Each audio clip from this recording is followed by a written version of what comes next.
Protagonista Sevilla. Punto Radio.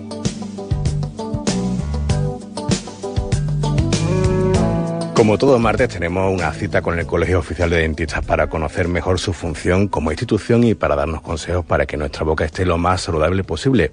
Hoy nos visita don Jesús Núñez, es vocal del Colegio de Dentistas y coordinador de la campaña de cáncer bucal. Muy buenas tardes, don Jesús. Hola, buenas tardes, Ali. Estamos acostumbrados a escuchar la existencia de múltiples tipos de cáncer, de pulmón, de colon, pero ¿existe el cáncer oral? Pues parece una obviedad, pero existe el cáncer de boca. Y no solo que existe, sino que además está aumentando la tasa en nuestro país, ¿no? Esto de las estadísticas, cuando alguien que no se dedica al mundo de la odontología o de la medicina o de lo que sea, el decirle muchos números y muchas estadísticas se queda muchas veces en el aire. Pero por dar un dato claro y científico, con estudios serios desde el año 94 hasta ahora mismo, que son cuando se han hecho estudios más serios en España, aunque sí es verdad que hay mucha discrepancia en cuanto a la localización de los puntos calientes que llamamos nosotros de cáncer oral, ha pasado de un 1,7 casos por cada 100.000 habitantes a en torno a 5,2, es decir, a casi 5 por cada 100.000 habitantes. Era una enfermedad típica, muy típica del hombre, con un determinado perfil sociocultural, que siquiera la podríamos hablar, y ese mito también se ha quitado. Es decir, ahora ya prácticamente casi en nuestra comunidad está muy cercana la cantidad de mujeres que sufren cáncer oral con respecto al hombre, que era un cáncer típico de hombre, y aquello ya de una enfermedad de viejos y de un perfil sociocultural se ha perdido. Así que existe el cáncer oral, desgraciadamente. ¿Y cómo se puede detectar?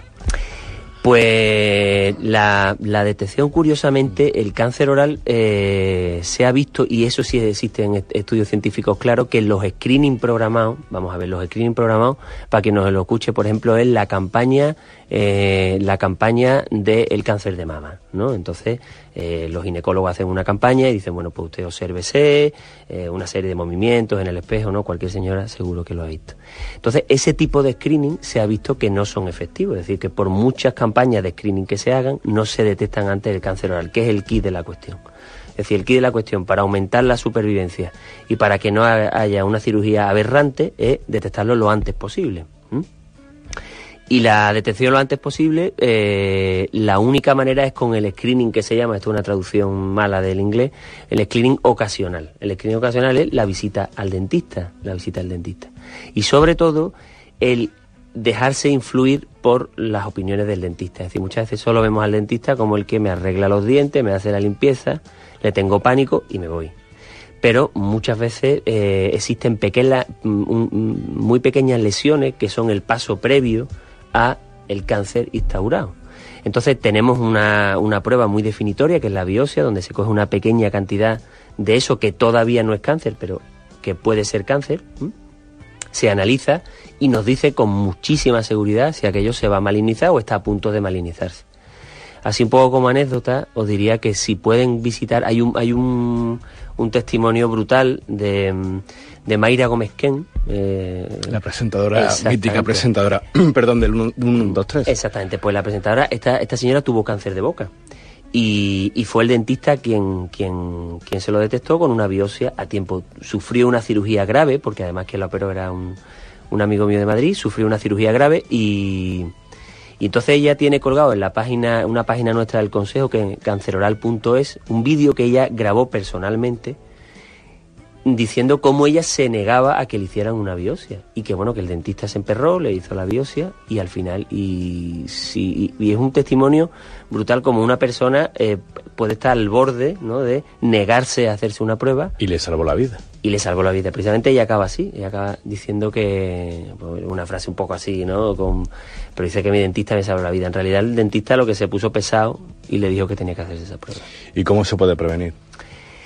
Pues se puede prevenir, yo diría que en dos campos importantes, ¿no? O sea, vamos a ver, en la prevención primaria, ¿no? Digamos, pues cómo se previenen todos los cánceres, ¿no? Pues comiendo muchos vegetales, dieta sana, en fin, todas esas cosas que nosotros sabemos. Pero estrictamente en el cáncer de boca yo diría que hay 4 cosas importantísimas. Uno, la asociación tabaco y alcohol. ¿vale? Que si los oyentes que nos están escuchando dejan de fumar y de beber porque me lo escuchen a mí, sería un milagro. Pero creo que mejor que mejor. Exactamente, la asociación de tabaco y alcohol, que está detrás de muchos cánceres. Pero después hay dos cosas muy importantes que son muy fácilmente detectables y fácilmente solucionables, que sería la mala higiene oral. La mala higiene oral, Andalucía tiene algunos niveles desastrosos de higiene. Y por otro lado, algún tipo de lesión o algún tipo de arista o algún tipo de prótesis que haga un trauma continuado sobre la mucosa. Entonces ese trauma continuado puede favorecer a la instauración de una lesión que después sea un cáncer. Luego, tabaco y alcohol, bien, pero también mala higiene y algún factor irritante que produzca una lesión en la mucosa, en la encía. Dentro de las personas que fuman, ¿es lo mismo fumar un cigarrillo que en pipa? Fumar un cigarrillo que en pipa, vamos, estrictamente no. Sí es cierto que España tradicionalmente no es un país fumador de pipa, pero curiosamente el cáncer que está detrás del tabaco de pipa es el cáncer de labio, se asocia más al labio, por el efecto, por el calor que la pipa hace sobre el labio. Entonces un cáncer típico que se da en la comisura del labio, muy típico. Curiosamente, ese tipo de cáncer, esos cánceres están mucho más relacionados con países centroeuropeos que donde se fuma en pipa en Europa. Pero curiosamente ese cáncer de labio en España se da muchísimo por el sol. Es decir, por las personas que trabajan en el campo, que no utilizan.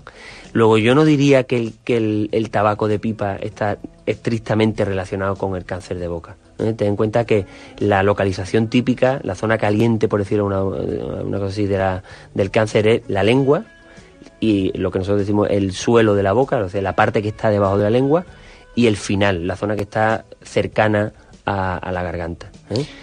Aparte de la visita al dentista, ¿cuáles son los primeros indicadores que, por ejemplo, un día, no sé, por ejemplo, una autoexploración, o te ves, qué cosa rara te puede ver en la boca que diga, bueno, esto a lo mejor puede ser un cáncer?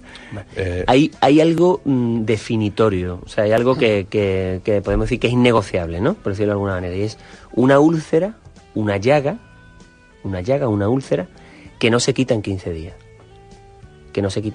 Cuando tú revisas las historias de los pacientes que han llegado con cáncer en estadios avanzados, la mayoría de ellos te dicen, no, yo tenía esto era una ulcerita que esto se me iba a quedar y yo creía que...